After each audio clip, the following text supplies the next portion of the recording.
Bonjour à toutes, à tous, j'espère que vous allez bien. Je vous retrouve aujourd'hui avec une nouvelle vidéo où nous allons parler de no-buy. Qu'est-ce que c'est que le no-buy? C'est en fait un défi qui a vu le jour sur internet il y a déjà quand même pas mal de temps et que je me suis lancée moi assez récemment tout de même, qui consiste à acheter de manière raisonnable des choses dont on a besoin et donc éviter les achats futiles, inutiles, beaucoup trop matérialistes, beaucoup trop compulsifs et dont nous n'avons finalement pas besoin. Et donc je vous fais un retour d'expérience un an après, c'est-à-dire que j'ai testé ce défi, je me suis lancé ce défi il y a un an, c'est-à-dire en septembre 2016, et je voulais revenir sur tous les détails de ce défi, comment j'y suis parvenue, pourquoi est-ce que je me le suis lancé, etc. etc. Donc c'est ce qu'on va voir maintenant. Alors, la première chose qu'il faudra que je vous dise, c'est pourquoi je me suis lancé le défi no-buy. Généralement, il y a plusieurs raisons à ça. C'est que de manière générale, on trouve qu'on dépense vraiment trop d'argent, que l'argent part plus vite qu'il n'arrive, ce qui est même le cas finalement quand on n'achète pas grand chose. Et moi, mon souci, c'est qu'il y a un an jour pour jour, mon chéri et moi, nous avons déménagé. Donc nous sommes passés de locataire à propriétaire et nous avons dû donc rapatrier tous les éléments de l'appartement où nous étions locataires dans l'appartement dans lequel nous vivons actuellement. Nous avons fait appel à quelques membres de notre famille, des amis, etc. Et en fait, quand j'ai dû tout mettre dans les cartons, je me suis rendu compte de la folie que représentait tout ce qu'on avait dans ce si petit appartement de 50 mètres carrés.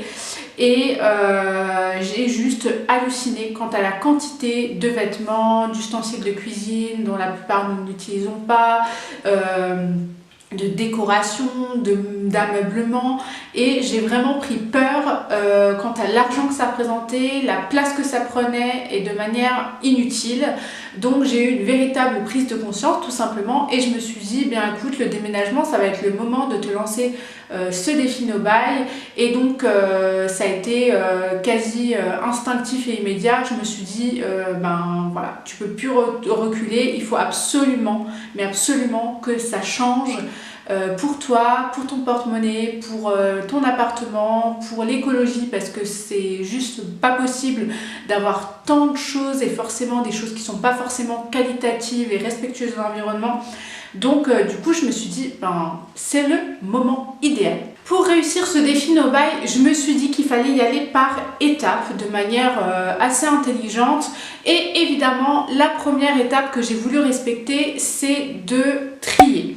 Quand j'ai trié, j'ai fait plusieurs tas. J'ai fait des sachets avec les choses que je pouvais vendre, voilà, que je pouvais mettre en ligne sur des sites internet, tels que Vinted, tels que Le Bon Coin, tels que Vestiaire Collectif, tels que Vide Dressing, tels que TikTok, parce que j'en ai un aussi.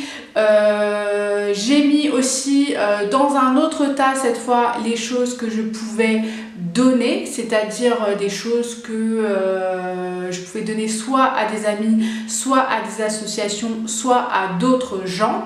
Donc j'ai donné la plupart des choses à ma petite sœur et sa meilleure amie. Tout ce qu'elle ne voulait pas, je l'ai donné à des associations. Et il y a encore des choses que j'ai pu donner via un site qui s'appelle donnons.org, comme un ancien canapé qu'ils ont utilisé pour un appartement pour leur fille, je crois, et qui sont venus chercher chez moi.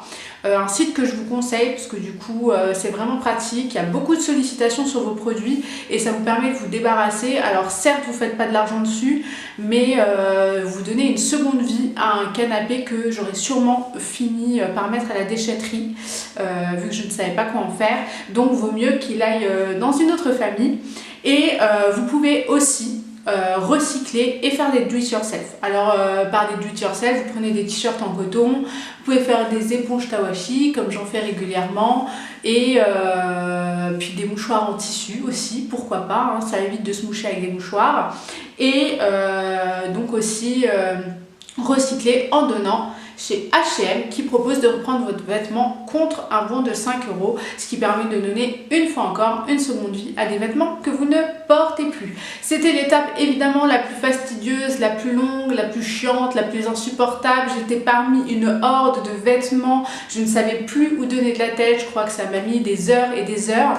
Mais une fois que ça c'était tout fait, mes placards étaient vides et je me suis dit que tout ce qui restait et donc tout ce que je gardais, j'allais le ranger d'une certaine manière, c'est-à-dire que j'ai utilisé la méthode de Marie Kondo et c'est ma deuxième étape, la deuxième étape, c'est-à-dire le rangement. Pourquoi j'ai voulu utiliser cette étape? Parce que c'est une méthode de rangement minimaliste qui vous permet de trouver plus facilement en rangeant de manière efficace, sobre et très simple tous vos vêtements. On voit les couleurs, on voit tout de suite s'il s'agit d'un t-shirt ou d'une robe, c'est rangé de manière carré, ça déborde pas, ça tombe pas.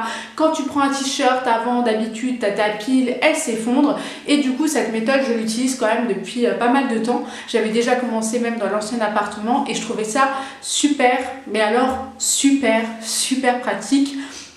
Et on se rend vraiment compte de la place qu'on gagne. Enfin, moi j'ai trouvé que c'était la manière de ranger la plus efficace que j'aurais pu adopter. Et donc du coup voilà, je vous conseille donc pour débuter dans cette méthode, soit de regarder sur des vidéos sur YouTube, soit d'acheter tout simplement le livre de Marie Kondo qui explique pourquoi mettre en place cette stratégie. C'est au-delà du rangement, c'est se sentir bien, se sentir dans un environnement propre, spacieux, minimaliste et c'est vraiment positif. Et ensuite, il y a une troisième étape que je me suis fixée, c'est de faire des listes. Quand je dis faire des listes, c'est-à-dire faire des listes de besoins vitaux, d'achats indispensables, d'achats dont on a besoin. Parce que justement, lorsque l'on achète de manière générale, on a tendance à acheter des choses dont nous n'avons pas forcément besoin, des choses dont on a déjà un ou deux voire 3 exemplaires chez soi, des choses qu'on aurait pu se faire offrir à Noël par exemple, qui coûtent peut-être trop cher et qu'on aurait pu trouver gratuitement sur un site comme donon.org ou alors peut-être même sur Le Bon Coin à un prix nettement moins cher et en tout aussi bon état. Et du coup, le fait de faire des listes de ce dont on a besoin, ça permet de se concentrer uniquement là-dessus et d'avoir les yeux rivés en boutique ou sur les magasins en ligne, uniquement sur ces objets, ces vêtements-là. Du coup, ce que j'ai fait, c'est que j'ai pris une feuille quand on a déménagé, j'ai marqué tout ce dont on avait besoin d'acheter et au fil du temps, quand on a un petit peu d'argent de côté, quand on a un bon salaire, une bonne prime, etc., on commençait à faire les achats et à remplir les pièces des choses dont on avait besoin. Évidemment, pas faire tout d'un coup, donc c'est pour ça que je dis que les achats se sont faits au fur et à mesure, mais faire des listes, ça permet de s'y tenir et d'éviter les achats impulsifs et inutiles. Je poursuis avec la quatrième étape qui a été en fait d'éviter tout simplement de fréquenter des enseignes de fast fashion, par exemple quand il s'agit des vêtements ou des grandes enseignes de manière générale, type H&M, type Zara, type Mango, etc. Pour la simple et bonne raison que pour moi, le défi No Buy, c'est aussi un défi qui vise à vouloir améliorer sa consommation de manière générale et donc s'orienter vers des marques responsables. Et donc l'étape 5 qui suit l'étape 4 finalement, c'est de s'orienter vers des marques éco-responsables plutôt que de s'acheter un pull H&M à 40 €. Essayez de voir s'il n'y a pas un petit créateur français qui galère un peu, qui est méconnu, qui peut proposer un article qualitatif en coton bio, respectueux de l'environnement et de l'être humain. Et moi, le site que j'adore utiliser, où je me renseigne beaucoup, où j'ai découvert énormément de marques responsables, qui pour moi est une mine d'or et qui est en plus tenue par des gens extraordinaires, c'est le site Dressing Responsable où vous pourrez retrouver plein de marques pour tous les goûts, pour tous les styles, toutes les couleurs, toutes les modes, toutes les saisons, à des prix qui restent quand même raisonnables, mais surtout il faut se dire que même s'il y a des prix qui sont plus chers, c'est de la qualité et c'est juste respectueux de l'environnement et des hommes et ça c'est super important. Donc c'est vrai que c'est une étape qui peut être compliqué. On a tendance à se dire ouais mais un pull à 100 €, etc., etc. Ouais mais c'est un pull qui va durer dans le temps et qui surtout ne fait de mal à personne, et ça c'est super chouette. La 6e étape qui découle finalement des étapes précédentes, c'est que à chaque fois que je fais un achat ou que je suis tentée par aller dans un magasin ou sur un site internet pour acheter quelque chose, c'est que je me demande à chaque fois avant de valider le panier, est-ce que j'en ai réellement besoin, et ça me permet à chaque fois d'enlever 1, 2 voire 3 articles de mon panier et de me contenter vraiment de l'essentiel, mais alors uniquement de l'essentiel. L'étape numéro 7, c'est d'apprendre à réapprécier ce qu'on a déjà chez soi.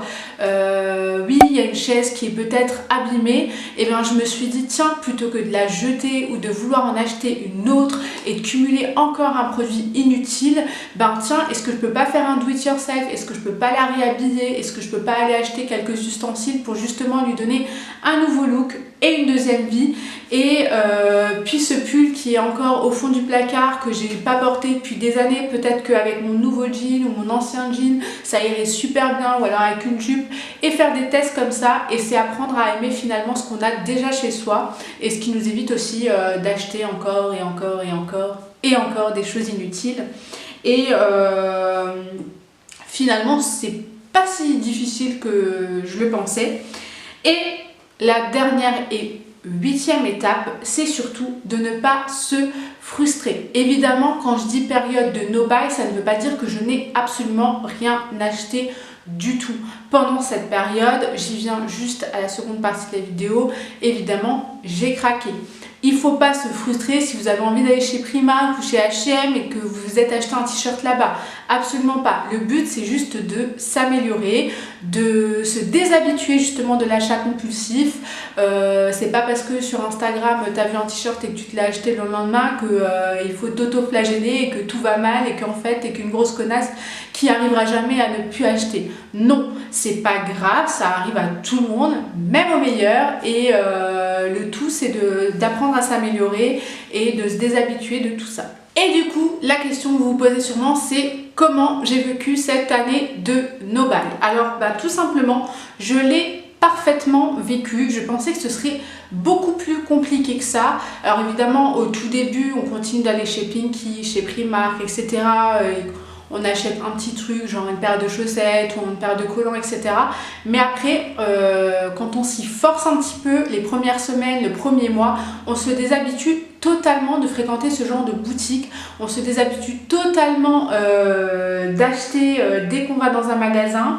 On suit sa liste, on réfléchit à chaque fois, est-ce que j'en ai besoin, est-ce que j'en ai pas un chez moi, est-ce que je pourrais pas faire un do it yourself avec un truc que j'ai déjà, etc.